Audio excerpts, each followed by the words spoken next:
Hi, in today's video I will show you the correct spacing to the ball on the forehand. I see a lot of players getting jammed up or hitting too far away, but most of the times it's because they're hitting too close to the body. That's a common mistake. And today we're going to fix that. My name is Patrik Broddfelt, a tennis coach from Norway. On the post of my YouTube wall, I asked a question, what do you guys want to see as my next video? And one of you guys said they wanted a video about spacing and timing of a ball. If you want a future video, let me know in the comments. So the first thing we have to talk about is the grip, because this matters. If I'm using a continental grip, which I hopefully you don't do because nobody teaches that today, but some of you veterans might have it, and the contact point will be more here, okay, further back and further to the side. If you're holding an Eastern grip like this, your contact point will be here. You see it's space, not as much as here. And if you have a semi-Western, your contact point will be here. If you have a Western, it's closer to me and higher up. I can show it on the side as well. Continental, Eastern, semi-Western, Western. So it depends a little bit on what grip you're using. So remember that. It also depends at what height you're taking the ball, okay?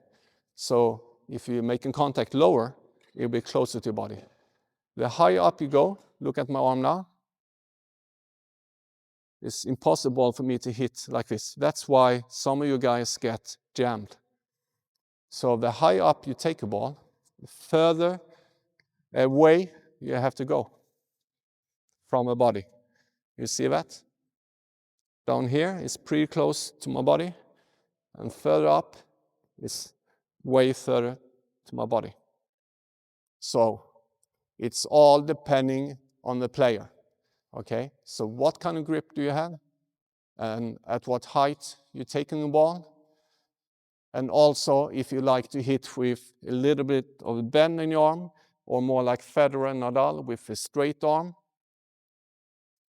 That's another thing you have to consider. To learn to get the correct spacing, I'm always looking for this right foot being behind the ball. So it's being behind the ball coming in. So I'm setting up with the right foot. It's easier to do when I'm hitting open stance, but still if I'm stepping in, it will be the same. So I'm working with my feet to get into the correct position. This is how I get the correct space. But also, what I like to teach is having the non-dominant arm straight to the baseline like this. So if a ball, incoming ball is going here, it's too close to your body because you want to hit here, okay? So that means you're too close if a ball goes under your arm. So this is a perfect thing to work on, to getting high five to the side fence. If you do that, you will have better spacing, okay? So that's tip number 2. Another common mistake I see, the ball will be short and they see it come like this and they run to a ball like this and step up. Well, look, I will get jammed, okay? So what I have to do then, the first thing you always have to do is you're seeing the ball coming, you have to go around it. Now I have a correct spacing. I can walk in, okay, I'm too far away. I can take one step in here and now I have a correct spacing. So next time you run to a short ball, make sure you're not running in a line to the ball. First you have to step around and then running forward. Okay? Same thing goes when you want to run around this ball and hit the forehand. What you have to do is taking your right leg back behind you and go around it, step in, and then hit. So don't run up to the ball like this and then turn sideways. So you want to turn your shoulders, get that foot behind you, sidestep, and load and hit. So that's how you get the timing when running around. When it comes to the technical part, there are 3 things I like to focus on. The first one is, like I said, with the left hand, making sure you have plenty of space here, that you're not taking racket back too close to body, because then you will be like this, and then you will get jammed. Okay? It's really hard to hit out here with your arms like this. So what you have to do is getting more space, not straight arms, but having a bend 90 degrees in the elbow here. And then you have lots of space. And what you have to make sure here is your racket stays on the same side as your chest. The racket can't be behind you, because then you will also have trouble with the spacing. Okay? And now you go out and think about hitting towards the net post over there. So you're stretching out over there. Stretching out to the net post. And you follow through, stretching out, and then wrap around.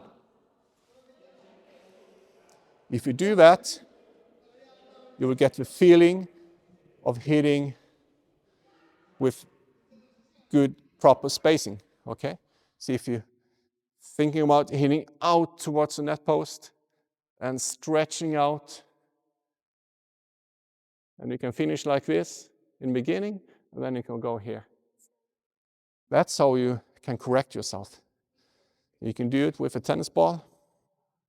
By yourself, you just have a uniturn, making sure you're here, bounce, hit.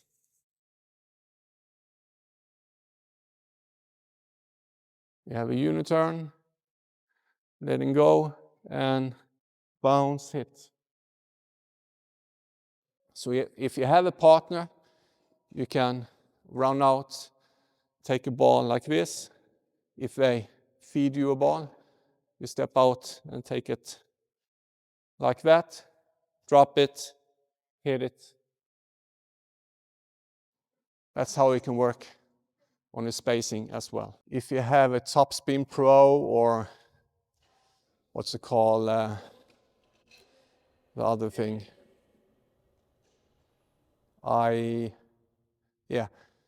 iCoach. So if you have a topspin pro or iCoach, you can use that.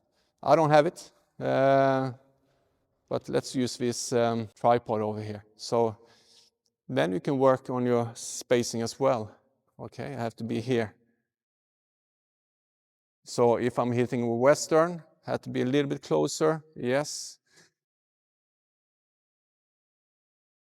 So that's how you can work on your spacing. You can have a footwork, set up, and bum. Making sure you have a correct spacing. Run to it, step in, set up, bum.